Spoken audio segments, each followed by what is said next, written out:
we remain steadfast in our commitment in delivering local news that matters, stories that inspire, enriching the lives of Filipinos in the Philippines and across the globe.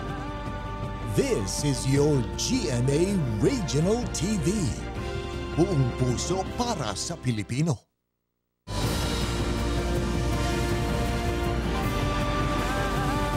Ito ang GMA Regional TV, One Mindanao.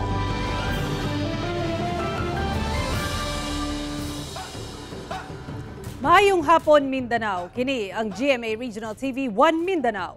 Hatod namo ang pinakadagong pinakauling balita sa Mindanao. Ako si Sara Hilomen Velasco, live gikan dinhi sa GMA Davao Complex. Cyril Chavez, live gikan dinhi sa GMA Cagayan de Oro Station.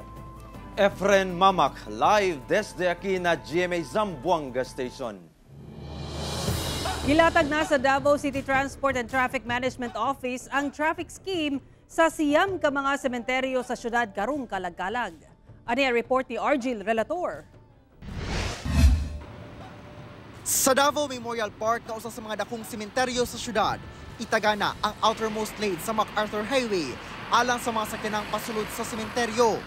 Nakatakdang sa October 31, ipamutang na sa CTTMO ang railings. Sa mga sakyanang pagawas sa moong sementeryo, ginabawal ang left turn. Kinahanglang paingon sa Quimpo Boulevard. Ibalhin sa ang pwesto sa mga manindahay ug bulak sa atbang highway aron nga dili matanggong ang mga sakyanang pasulod sa sementeryo. Ang atong drop-off para sa mga PUJ is dito sa unahan sa Alexian Brothers. O galing daghana ang mga sakyanan, magpatuman na og counterflow ang CTTMO gikan sa MacArthur Highway, corner Tulip Drive, hangtod sa corner Quimpo Boulevard. Sa area sa Father Salga Street nga dunay unom ka mga magsilingang sementeryo nga mao ang Wireless, Orchard, Masonic, San Pedro, Forest Lake ug Roman Catholic cemeteries. Magpatuman og one-way vehicular traffic gikan sa Father Salga Street, corner F. Torres Street, hangtod sa Circumferential Road, corner Jade Street. Ang mga sakyanang paingon sa San Pedro Memorial o Forest Lake mamahimong muagi sa Jade Street, dayon left turn sa Turquoise Street. Regulated no entry sa Father Salga Street, corner Circumferential Road, padulong na sa Roman Catholic Cemetery. Tanang sakyanang paingon sa Forest Lake, muagi sa San Rafael Road. Ginabawal sab ang pagpark sa mga sakyanan sa atubangan sa tanang mga sementeryo sa Circumferential Road. Ang tanan nga tricycle is dili gyud nato pasudlon except kung luag pa siya katong na PWD mga idaran na is pwede nato pasudlon kung dili pa congested ang maong area.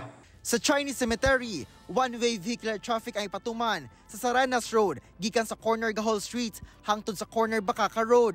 Sa Buhangin Memorial Park, one-way vehicular traffic sab sa Kabantian Road Milan Buhangin hangtod corner Mamay Road. No entry sab sa Kabantian Giova Road padulong sa sementeryo. October 30 pa lang, dunay mga personahe sa CTTMO nga magmando sa dagan sa trapiko sa mga sementeryo ug ipatuman ang maong traffic scheme sa November 1 ug 2. Kauban si Metro Awing sa kamera. Ako si Argil Relator para sa One Mindanao. Ipailawom sa full alert status ang Police Regional Office 10. Sugod karong Oktubre 27 hangtod Nobyembre 2. Kini aron matutukan ug mapatuman gayud sa kapulisan ang mga polisiya alang sa barangay and sangguniang kabataan elections ug kalag-kalag karong tuiga. Ani ang report. Gibutyag sa Police Regional Office 10 nga sugod adlong Biyernes o Oktubre 27 hangtod Nobyembre 2, ipailawom ang ilang tibukhanay ngadto sa full alert status. But pasabot tanang personahe sa kapulisan sa rehiyon kinahanglang mo report sa ilang trabaho sulod sa mga pitsaha. Gibawal o gikansela sab nila ang tanang leave sa mga personahe. Gimanduan na sab ang tanang pulis nga siguraduhon nga ana sila sa saktong panlawas aron kaya nila himuon ang ilang mga tahas.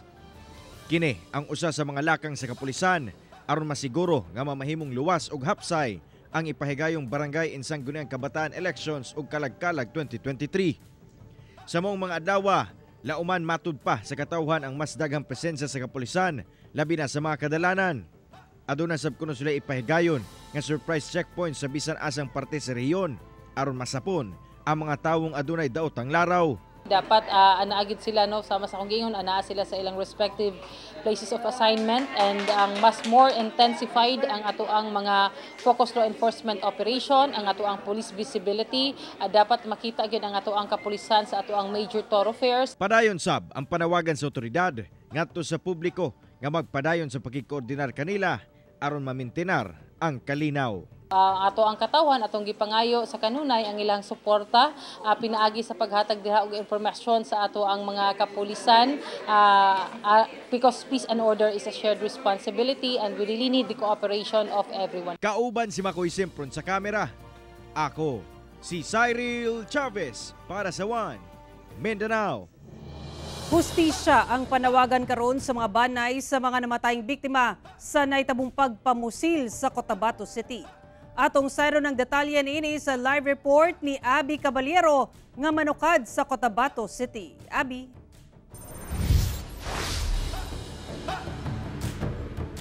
Sara, nanawagan og hustisya ang mga banay sa mga biktima nga namatay sa nahitabong pagpamusil dinhi sa Cotabato City. Samtang misi sa namatay nga kandidato sa pagka-barangay Kagawad, mi file og Certificate of Candidacy sa COMELEC aron muhulip sa iyang mister. Sa nagapadayong investigasyon sa nahitabong pagpamusil sa Barangay Rosary Heights 12 sa Cotabato City niadtong Lunes, mibalik ang soko sa nahitabuan aron mangalap og dugang ebidensya. Gani hangtod karon, wala matud pa masiguro kung duna bagayod nahitabong engkwentro o pinusilay sa duha ka grupo sa mga kandidato sa barangay ug sangguniang kabataan elections. Na nagsasabi na initially, nagsasabit lang ng tarpaulin itong mga biktima, campaign materials, nung bigla silang pinagbabaril ng mga suspects. And then meron naman second version na lumalabas na prior to the incident, kaya nagkaroon po ng heated altercation or heated argument itong grupo ng biktima at saka grupo ng pinagbibintangan. So nawi daw po accordingly sa barilan. So yan po yung inaalam namin. Apan pagpaklaro sa banay sa duha ka mga kandidato sa pagkabarangay Kagawad nga namatay, nga sila si Nor Muktadin Butukan ug Alfar Singh Ayunan Pasawiran, kalit lang matud paghiharas ang ilang supporters nga gataod og campaign posters. Tinutukan ng baril yung mga naninikit ng tarpaulin. At according dun sa tao namin, ma'am, sinakal nila and then hinabol. And then merong naiwan na tao din namin na naninikit ng tarpaulin, hinold nila. Dali matud pa miadto ang ilang banay sa lugar aron sutaon ang hitabo. Pag-abot nila sa lugar, para kaming mga hayop na pinagbabaril man lang ng walang kalaban-laban. Pumunta kami doon, wala kaming dalang baril. Ni isa sa amin hindi man lang nakapag-response. Katunayan nga, anak mismo ni Cap Idris, pamangkin ko mismo. Kitang-kita namin ang pagkabagsak niya. Kitang-kita namin ang pagkabaril sa kanya. Wala kaming nagawa kasi wala kaming dalang baril. Lakip sa 12 ka mga sospek ang kandidato sa pagkabarangay chairman sa Rosary Heights 12 nga si Johaldin Abdul, kinsa wala na mihatag og pahayag. Tinuturo siya ng mga witnesses, yung mga kasama na nabaril, kaya nga doon sinama siya. Siyempre para ma-satisfy natin ang clamor ng mga nagreklamo, kasi siya tinuturo, and during the pursuit and clearing operation, nandun siya, nakuha siya dun sa bahay na tinuro na kung saan nanggaling daw ang putok, according to the witnesses. Doon na bahay din po, may nakitang baril? I think yung nakitang baril sa isang kabilang bahay yun eh. Kasi nung pagpasok namin doon, nakita niyo yung baril, abandoned, nasa isang lugar. Anaakaron sa kustodiya sa Police Station 1 dinhi sa Cotabato City ang 12 ka mga suspect sa maong pagpamusil. Wala una sila mihatag og pamahayag apan matud nila nakatakda silang mohatag og official statement kauban ang ilang legal counsel sa mga mosunod nga adlaw. Panawagan sa banay sa mga namatay. Nandiyan naman siguro yung ating kapulisan. So bibigyan namin yung problema dito sa ating mga kapulisan kasi magpapile din kami ng kaso. So, kumbaga piskal or korte na lang ang bahala dyan sa kaso na yan. Sana po maging fair ang investigation ng ating kapulisan at sana po ang national government at BARM government iningi ko sana na mag-interrupt sila dito sa nangyari sa Cotabato City. Samtang may file na sa iyang Certificate of Candidacy ang misis sa namatay nga kandidato sa pagkabarangay Kagawad nga si Alfar Singh Ayunan Pasawiran aron mohulip sa iyang bana sa pagkakandidato. Pwede po ang substitution. The rules allow substitution. Okay. Before election day po, pwede pa naman po tayong mag-substitute. However, for barangay and SK elections, ang pwede lang pong mag-substitute ay yun pong spouse lang po nung namatay na kandidato. So far may may nagpahiwatig. Yes po. Opo, may nagpahiwatig na po na gusto po na mag-substitute doon po sa namatay na kandidato. Sara, gapaabot lang matod ang COMELEC sa desisyon sa misi sa namatay nga si Nor Muktadin Butukan ugaling mo file sab kini og COC sa pagkabarangay Kagawad. Samtang all set na matod pa ang COMELEC Cotabato sa nagsingabot nga eleksyon. Sara. Okay, daghang salamat Abby Caballero. Usa ka granada ang nakaplagan sa usa ka pickup truck nga nakaparada sa General Santos City. Ano yung report ni Tony Humamil? Nakurat na lang ang tag-iya sa pickup truck nga giilang si Omar Abing diyang nakita kining granada sa likod sa iyang sakyanan pasado 2:00 sa hapon adlong Martes. Busa dayon niya kining report sa otoridad. Gilayong miresponde sa lugar ang Explosive Ordnance Disposal o EOD team sa General Santos City Police Office human madawat ang report. Nasuta nga usa kini ka MK2 grenade nga doon na pay safety pin. Napay safety pin, no? Nakabalot pa siya og tape. So safety siya during pag-recover nato, safety ang maong granada. Sa investigasyon sa otoridad, nakaparada lang sa Rojas Avenue ang maong sakyanan ni atong tungura kaya doon nagipalit sa usa ka ukay-ukayan ang tag-iya sa maong sakyanan. Pag human lang palit na ilahan ang ibutang, ang ilang pinalit sa likod silang sakinan. So dito na nakita nga na granada silang maong likod sa pickup. Sa karon, blanco pa ang otoridad kung kinsang responsable sa pagbilin sa maong granada sa maong sakinan. Padayon ang investigasyon sa otoridad kalabot sa insidente. So ato pang isubay itong ilang mga ruta, no? Kuwasa sila ng park na posible makakuha ng CCTV footage si Faberman. Kaya sa karon, no, ang ulat punta sa ilahang feedback kay so far wala pa sila nahatag na sila kalaban o unsa ba, so daghang patagan, daghang pang mga posibilidad na atong ginatanaw. Ana karon sa EOD team ang maong granada alang sa saktong disposisyon. Ako si Tony Humamil para sa One Mindanao. Pipila ka barangay sa Molave, Zamboanga del Sur ang gibaha dala sa kusog nga ulan. Sa inisyal nga tala sa Municipal Disaster Risk Reduction and Management Office sa Molave, miabot sa 10 ka barangay ang labing naapektuhan sa pagbaha kagabi sa lungsod. Ana sa 6 ka tungaan sab ang nalubog sa baha. Sumala sa MDRRMO, milapaw ang tubig sa 2 ka suba sa lungsod. Hinungdan nga nagdala kini og pagbaha sa pipila ka lugar, ilabi na sa sentrong bahin sa lungsod. Gilayong giklin ang pipila ka residente og gipang rescue ilabi na ang mga bata kinsa gisulod na lang sa palanggana. Doon na say mga gipang rescue nga mga senior citizen o adunay sakit. Hinuon alauna sa kadlawon miundang ang ulan o ginahinay nga miubos ang tubig baha. Tungod sa pagbaha, gikansela ang klase sa tanang level sa pampublikong eskwelahan. Lakip ang pagkansela sa trabaho sa government agencies aron matagan og gigayon nga makapagpanglimpyo. Gipasalig sab sa LGU nga adunay madawat nga ayuda mga apektado nga sa maong pagbaha.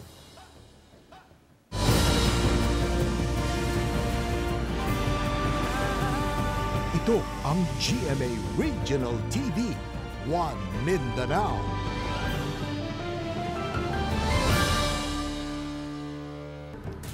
Pipila ka mga flower growers sa Zamboanga City, gipangandaman na ang taas nga demand sa bulak karong taliabot nga kalag-kalag. Ani ang report? In full bloom na og ready na anihon ang mga tinanom nga sunflowers sa usa ka bahin nga luna sa sitio Gapo, Barangay Talabaan, Zamboanga City. Matud sa nagapananom ni ini nga si Daisy Halaw, matag tuig kuno siya nga nagatanom og bulak nga sunflower isip panginabuhian karong kalag-kalag gawas sa mga utanon nga iyang ginatanom.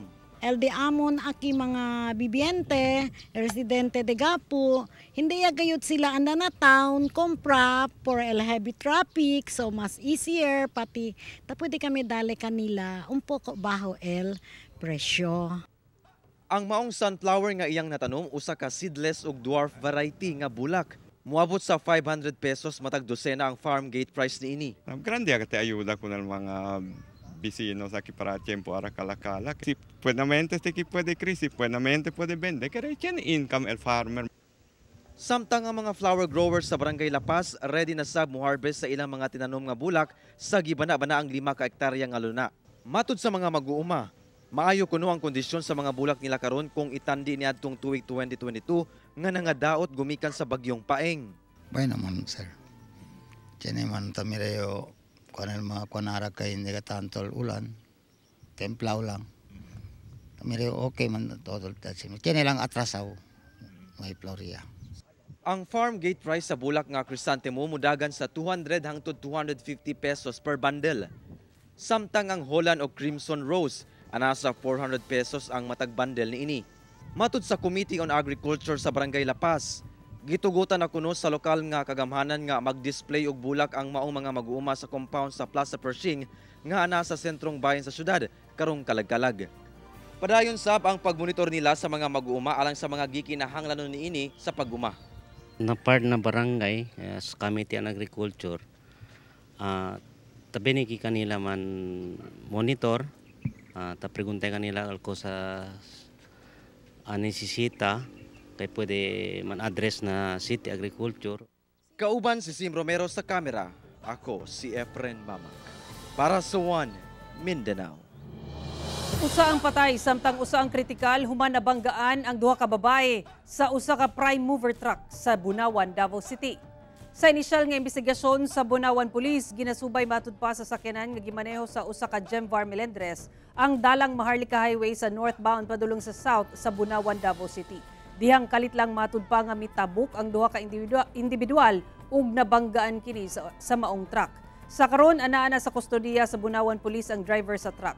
Nakatakdang mag-atubang ang banay sa mabiktima ug ang driver aron hisgutan kung pasakaan ba nila kini og kaso.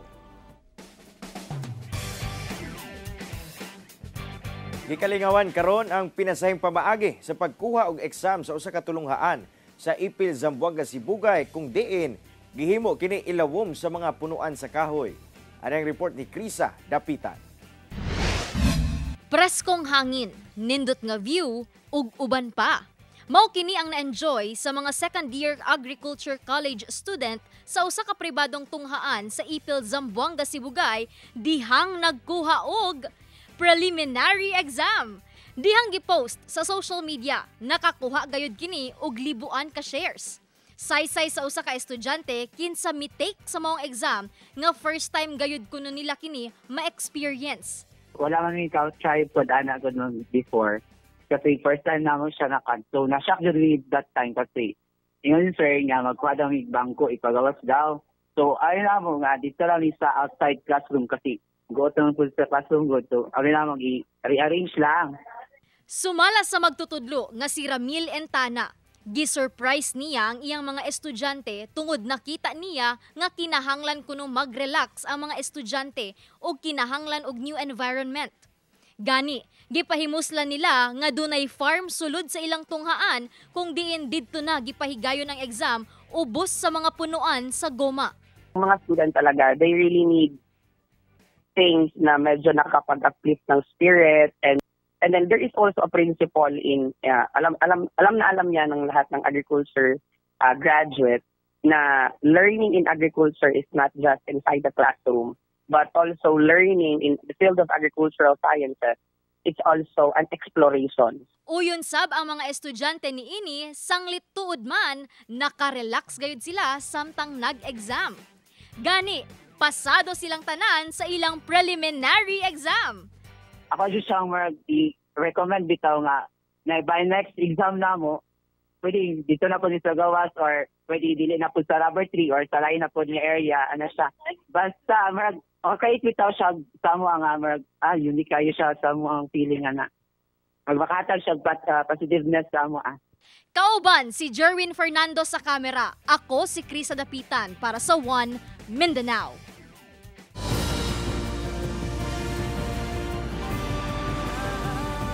Ito ang GMA Regional TV, One Mindanao.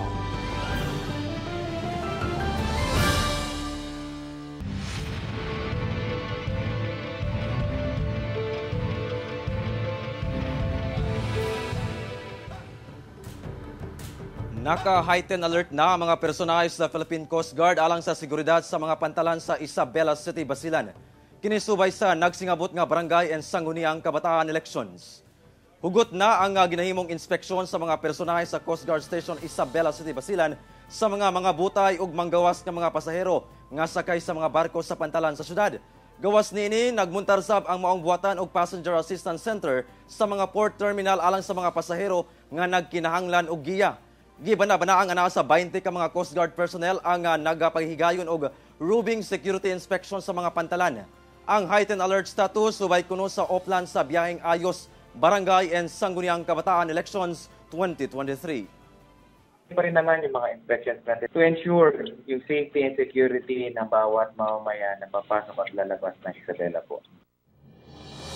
Nagmalampuson ang laing hugna sa GMA Masterclass The Icon Series, kauban si GMA Network Chief Marketing Officer Lizelle G. Maralag sa duha ka tulunghaan sa Lawag City ug Candon City. Ani report.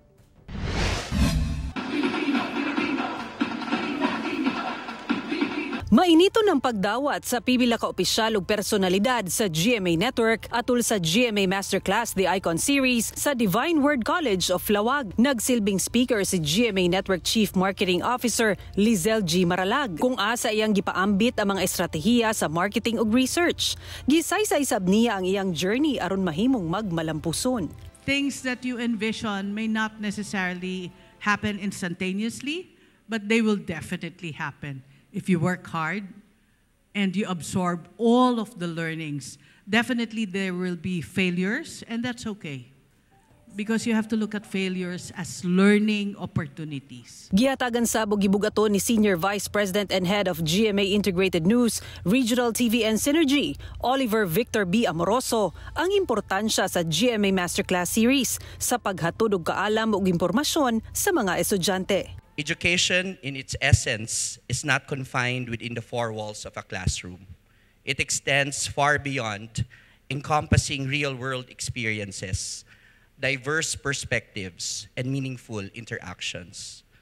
The GMA Masterclass series serves as a bridge between traditional learning and the dynamic, ever-changing world outside. It opens a window to the industry's heartbeat, allowing you to witness firsthand the intricate workings of various fields, be it media, journalism, arts, technology, marketing, or entrepreneurship. Very appreciative of this activity kasi talagang with the trend right now, mas makakatulong talaga sa mga estudyante ngayon to also learn from the expert talaga.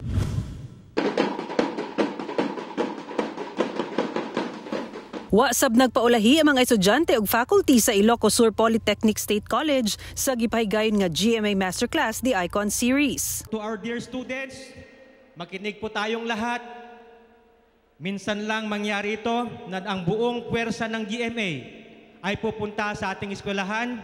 We will take advantage of their presence na matuto, makibahagi at makisaya sa kanilang programa. Gipaambit sab ni Ms. Lizelle G. Maralag ang advantages ug disadvantages sa paggamit sa artificial intelligence o AI. There are functions of AI that you need to leverage if only to start with the basic.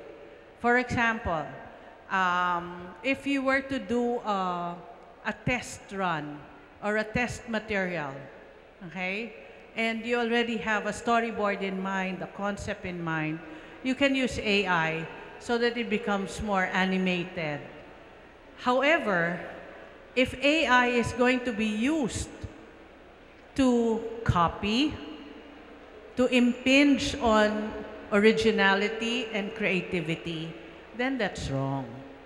Okay? So it really depends on how you use it. Ako si Sara Hilomen Velasco para sa One Mindanao. Nagmugna na og Special Investigation Task Group o SITG alang sa mas paspas nga pagsulbad sa pagpusil patay sa mikandidato pagka-barangay kapitan sa Montevista, Davao de Oro. Samtang wala girekomenda sa kapulisan nga ilakip sa areas of concern ang barangay kung asa nahitabo ang pagpamusil. Ani ang report ni John D. Esteban. Nagmugna na og Special Investigation Task Group o SITG ang kapulisan aron mapaspasan og mapalawman ang investigasyon sa kasong pagpatay kang Alvin Garcia, 32 anyos, kinsa midagan pagkakapitan sa Barangay Kamantangan, Montevista, Davao de Oro. Ang biktima pauli na gikan ng kampanya sa Puro 4 sa nasangpit nga barangay natong Martes sa buntag dihang gipusil. Sumala sa Police Regional Office 11, migula sa investigasyon nga bugat ang anggulong personal grudge sa kaso nga mo'y gitutukan nila sa karon. And based on the investigation, siguro maistorya na ko ninyo nga nagkaroon ni og uyab kaning ato ang biktima, which is minyo nga babae unya napaangkan niya. Apan wala gihapon nila gipadaplin ang anggulong kabahin sa eleksyon. Pero dili pa nila kini marekomenda nga mabutang sa areas of concern subay sa barangay ug SK elections. Akong nasuta nga 700 voters lang kato nga barangay. So kuli kayo iistoryahon nga naay politically motivated ang krimen. Although we are not discounting the idea. Hinuon ang COMELEC, nagpasa na og report sa Central Office kalabot sa maong kaso. Kasi ang report na natanggap namin, it's not election related eh. It's not election related per investigation ng PNP. But then sinali namin doon sa report namin doon sa taas. Kasi nakaabot na din yung incident doon sa taas. Sa karon 11 ang areas of concern sa Davao Region, 10 sa Davao del Sur ug usa sa Davao Oriental.